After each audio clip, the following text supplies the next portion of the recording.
Picture this. You're sitting across a table from someone, coffee going cold between you, warm light overhead, and they're smiling at you. Really smiling, or so it seems.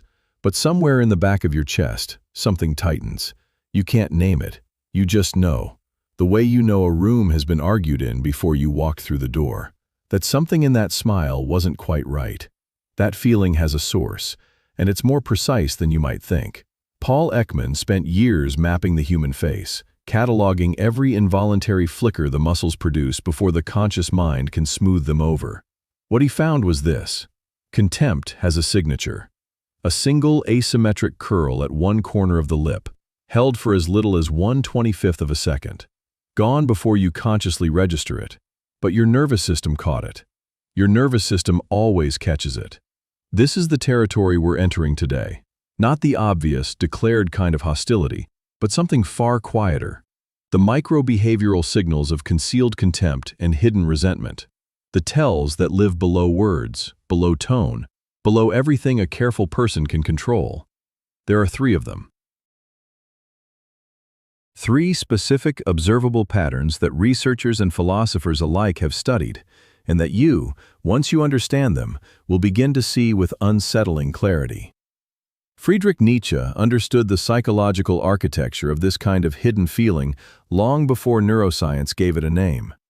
Today we're going to look at both, the philosophical depth and the behavioral evidence, because neither one alone tells the full story.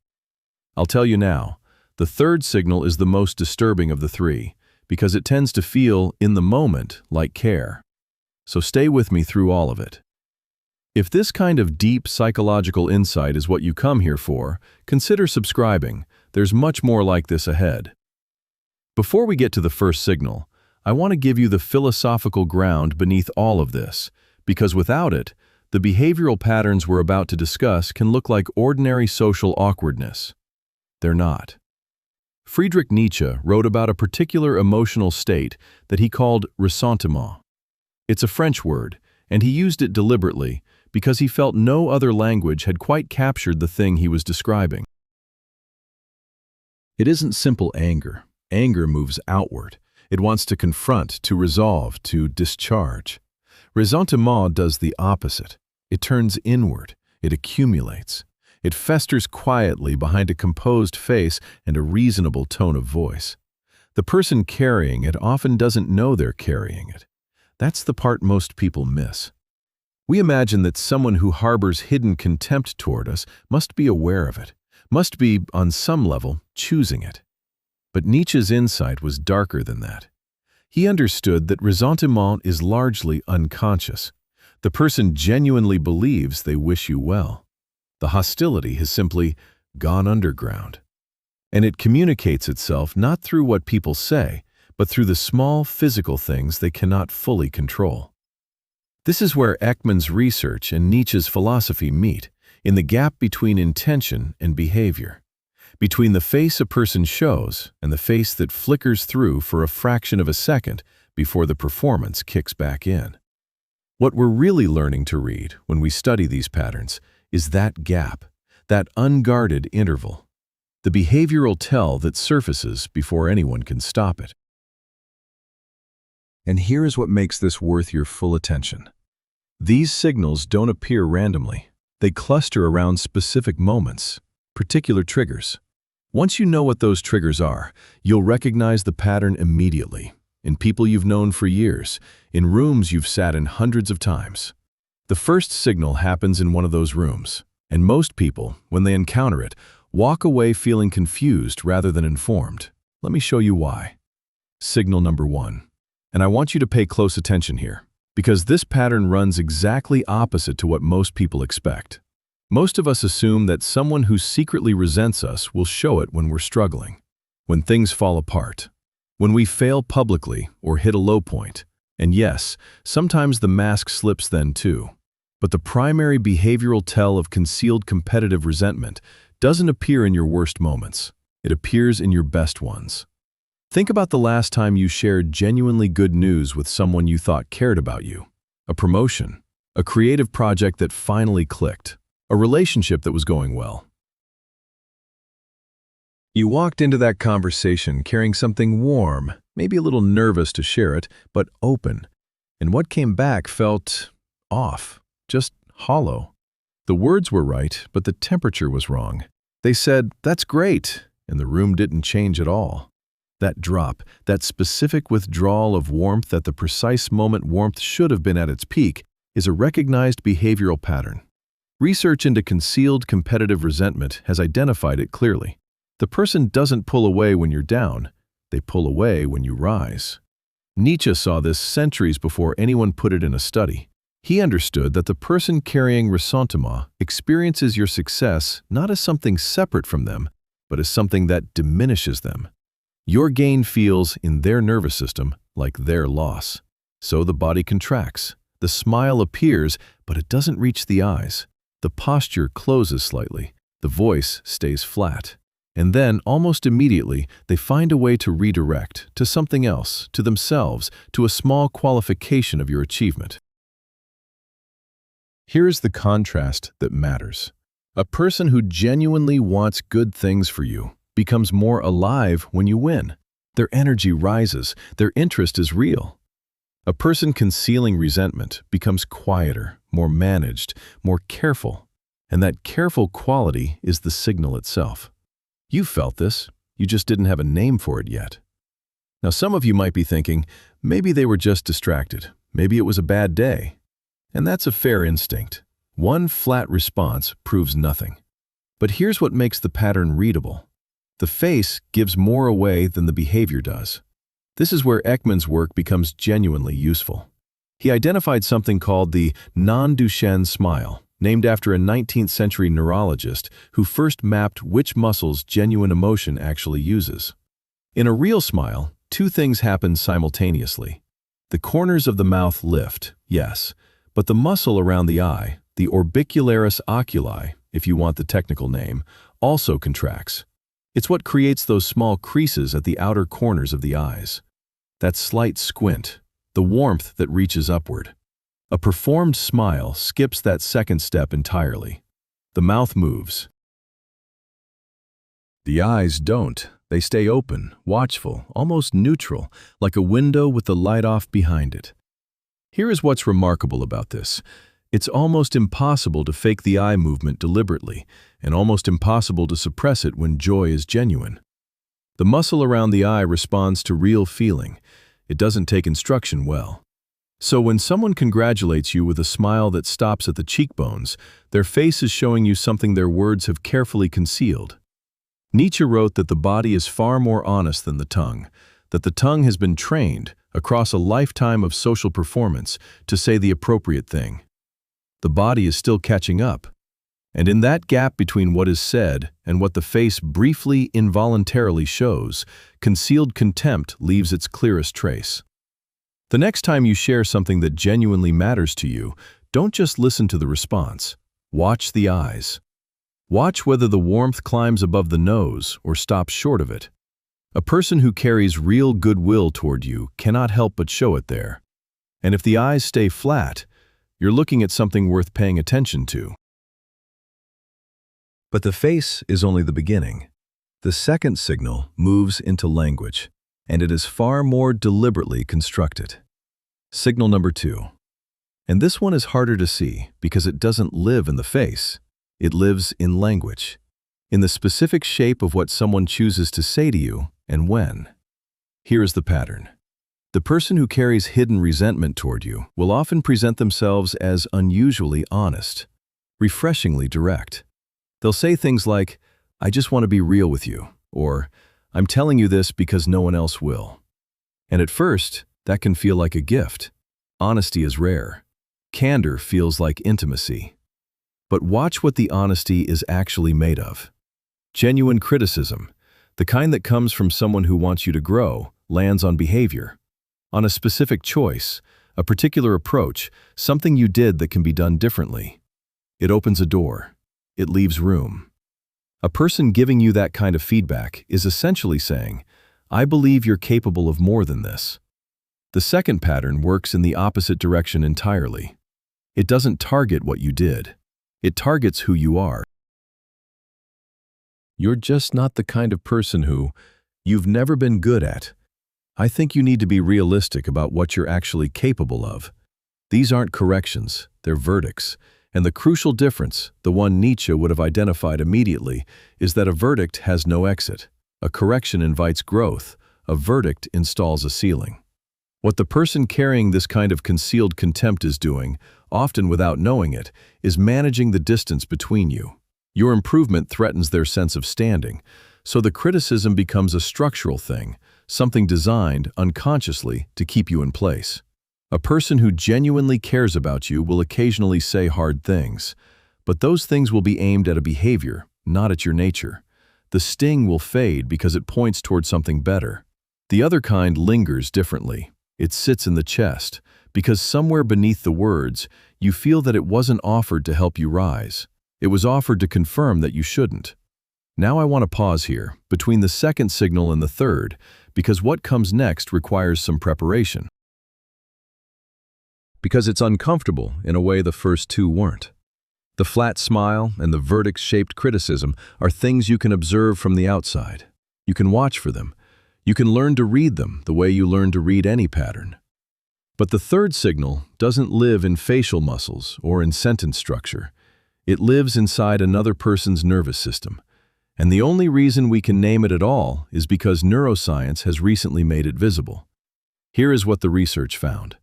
When a person carries sustained resentment towards someone, not fleeting irritation, but the accumulated kind, the kind that's been quietly building for months or years, their brain responds to that person's failures in a specific and measurable way. The reward circuits activate. The same neural pathways that fire when something genuinely good happens to us light up when someone we resent experiences a setback. This phenomenon has a name: Schadenfreude. It means, roughly, pleasure derived from another's misfortune. And for a long time it was treated as a curiosity, a minor embarrassment of the human condition, something people felt but would never admit. What the neuroimaging work clarified is that it isn't minor at all. In people with deep competitive resentment toward a specific individual, the response is consistent and significant. The other person's pain registers as reward. Nietzsche described this dynamic without any of the neuroscience, purely through observation of human behavior across centuries of philosophy and history. He wrote that the person in the grip of ressentiment draws a kind of dark sustenance from the stumbling of those they cannot surpass reliably. This matters because it shapes behavior, and the behavioral expression of this internal reward, the way it actually looks from the outside, is the third signal. And it is, I promise you, the one you least expected. Signal number 3. And I want you to hold what I said at the start, that this one arrives dressed as warmth, because that is precisely what makes it so difficult to name and so important to understand. Here is what it looks like in practice. You go through something hard, a project that falls apart, a relationship that ends badly, a period when things simply aren't working, and the weight of it shows on your face. And someone in your life, someone who has been slightly cool, slightly guarded, slightly less present during your good periods, suddenly reappears. They check in. They're generous with their time. The conversations feel easier, warmer, more genuine than they have in months. They seem, honestly, to care. And part of you is relieved. You think, maybe I was wrong about them. Maybe the distance I felt was something else. But watch the timing. That is everything here. The warmth didn't arrive when you got the promotion, or when you finished something you were proud of, or when you stepped into a new version of yourself. It arrived when the ground dropped out from under you, and the person who is carrying concealed resentment toward you, not consciously, not with calculation, but because of what that Schadenfreude response does inside them, feels the tension release when you fall. The gap between you closes. The thing they couldn't tolerate when you were rising is temporarily gone. So they relax, and that relaxation reads, from your side, as care. Nietzsche was unsparing about this. He observed that people in this state simply find that suffering restores something in them, a sense of equilibrium, of safety, of not being left behind. And the behavior that follows is almost involuntary, more present, more open, more warm. A person who genuinely stands in your corner is as steady in your success as they are in your struggle. They don't run warmer in your winters. The temperature shift itself is the signal, and once you see it, you cannot unsee it. Now, I want to offer a caution, because this is the point where it's easy to take what we've discussed and turn it into something it isn't. One flat smile is not a verdict. One hollow congratulation proves nothing on its own. One moment of unusual warmth during a hard period might simply be someone finally showing up, finally finding the words. Human beings are inconsistent. We manage our own pain imperfectly. We have good days and bad ones, and not every gap in our emotional expression is a sign of something darker beneath. What matters is the pattern, the accumulation. All three behaviors, the warmth that withdraws precisely when you succeed, the criticism aimed at who you are rather than what you did, the ease that returns when you're struggling, recurring in the same person across different situations over time. That's when you're no longer reading a moment, you're reading a posture. Nietzsche was careful about this too. He wasn't interested in arming people with reasons to distrust everyone around them. What he wanted was clarity, the ability to see emotional reality as it actually is, rather than as we wish it to be. Because the person most damaged by concealed resentment is often not the one receiving it. It's the one carrying it, measuring themselves against others for so long that they've lost the ability to simply be glad. But here is what the concealed contempt directed at you actually does to you over time if you don't learn to recognize it. It turns inward. You start to doubt your own reads. You wonder if your wins were really as significant as they felt. You apologize for your progress. You shrink back, unconsciously, toward the version of yourself that doesn't seem to generate that strange, barely visible withdrawal in the room. And that is the real damage, the way it trains you to second-guess your own experience. Recognizing these patterns doesn't make you suspicious, it makes you accurate. And there's a difference between those two things that genuinely matters, especially for what comes next. So, what do you actually do with this? Once you've seen the pattern, once you've recognized it in someone you trusted, what then? I want to be precise here because the wrong answer is easy to reach for. The wrong answer is to confront, to expose, to present your observations as evidence in some internal trial. That approach almost never produces the clarity you're looking for. Remember, the person expressing these behaviors is usually not doing so consciously. They are not scheming, they are suffering, in their own way, from a comparison they cannot stop making. Confronting them directly most often produces defensiveness, denial, and a conversation that leaves you feeling worse than before. The right answer is quieter and more powerful. What recognition gives you is calibration.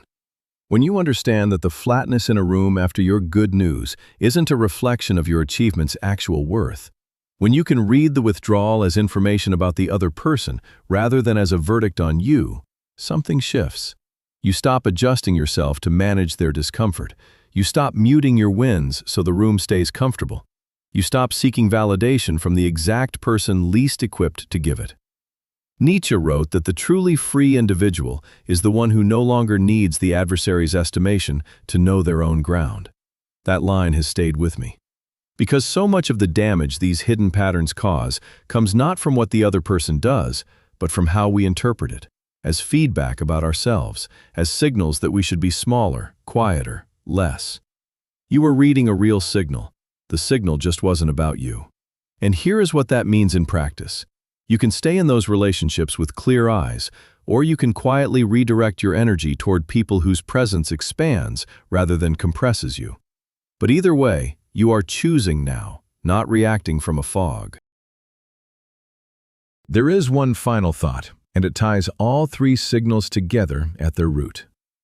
Here is the root of all three signals, the thing that connects the flat eyes during your good news, the verdict-shaped criticism, and the warmth that blooms only in your difficulty. Beneath each of them is the same structure. A person who experiences your standing in the world as a measurement of their own.